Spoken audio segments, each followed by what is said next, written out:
Estamos a horas para las elecciones judiciales parciales que va a vivir nuestro país y hacemos un análisis de todo lo que va a significar aquello junto al analista político Franklin Pareja, que nos acompaña. Franklin, qué gusto, ¿cómo estás? Como siempre, es bueno recibirte en nuestro programa.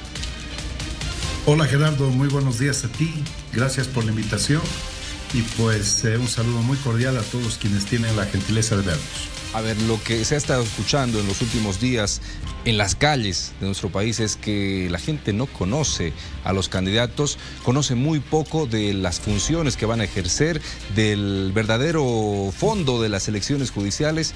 ¿Cómo tenemos que entender aquello? ¿Simplemente dejar que este proceso fluya y en el camino la gente conocerá o se pudo hacer una campaña más fuerte de comunicación al respecto?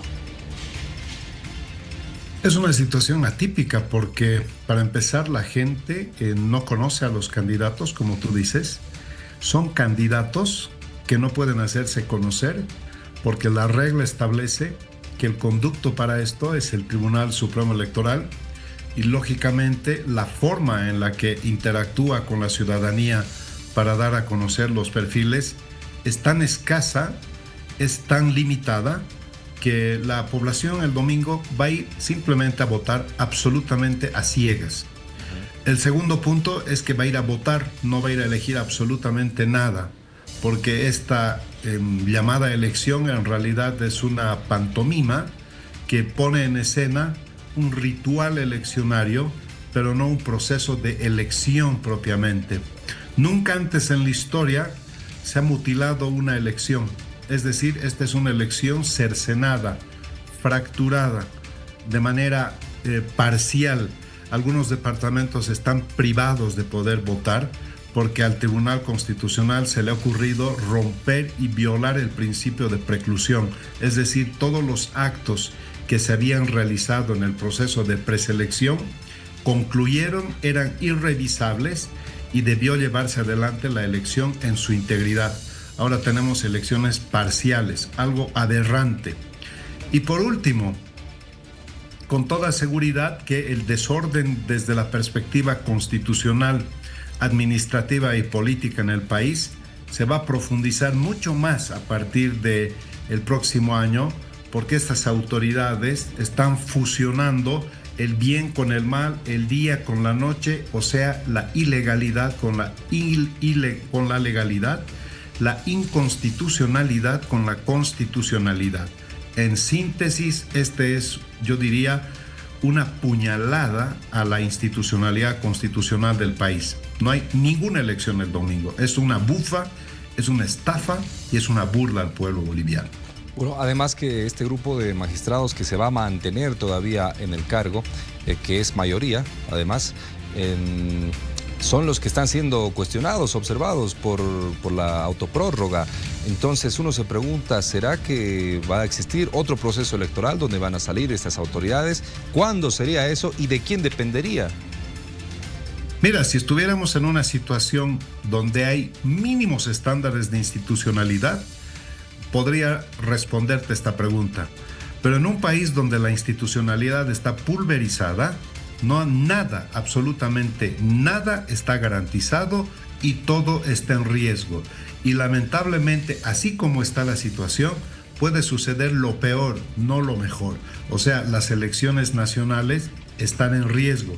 Los resultados de las elecciones, inclusive de estas judiciales, si los resultados de estas elecciones quizás no sean del agrado de la cúpula política que hoy regenta el país, también se puede poner en riesgo inclusive los magros resultados de este domingo.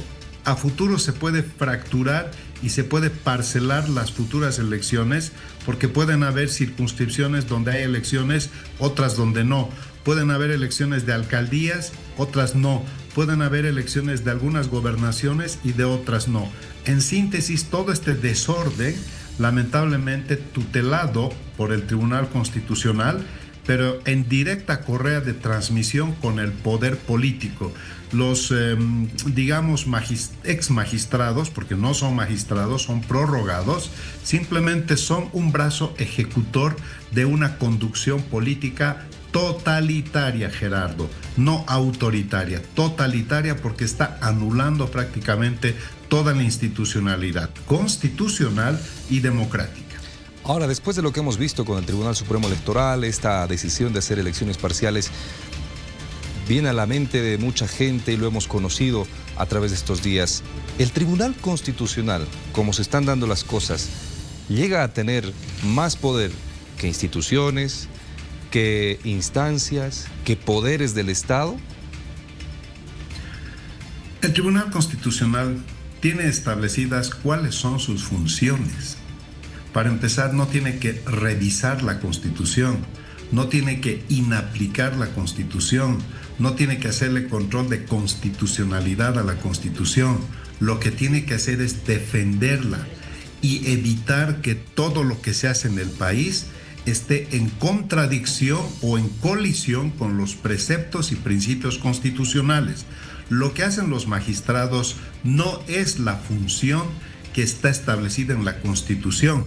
Por ejemplo, autoprorrogarse. ¿Dónde existe esa figura? Eso es una figura espuria que ellos se han inventado para un beneficio personal.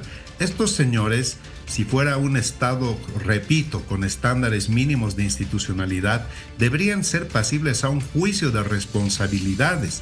Y por último, como están ejerciendo funciones al margen de su periodo, deberían ser apresados o por lo menos detenidos por el Ministerio Público porque están cometiendo delitos de orden penal.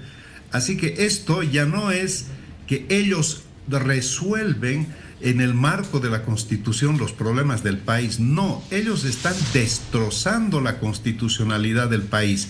Pero uno pensara que ellos son los responsables. No, detrás de ellos está el poder político que toma las decisiones y utiliza estas marionetas para hacer efectivas estas decisiones.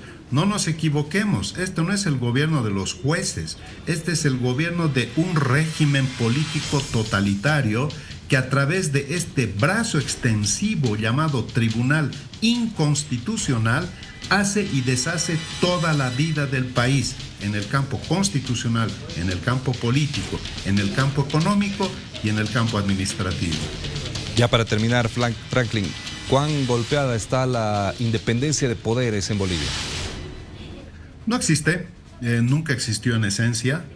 No vamos a achacarle al periodo del MAS la ausencia de separación de poderes. Nunca ha existido, pero te podría decir que nunca ha estado tan mal, porque ahora se utilizan los mecanismos y los canales aparentemente democráticos para ejercer acciones absolutamente antidemocráticas.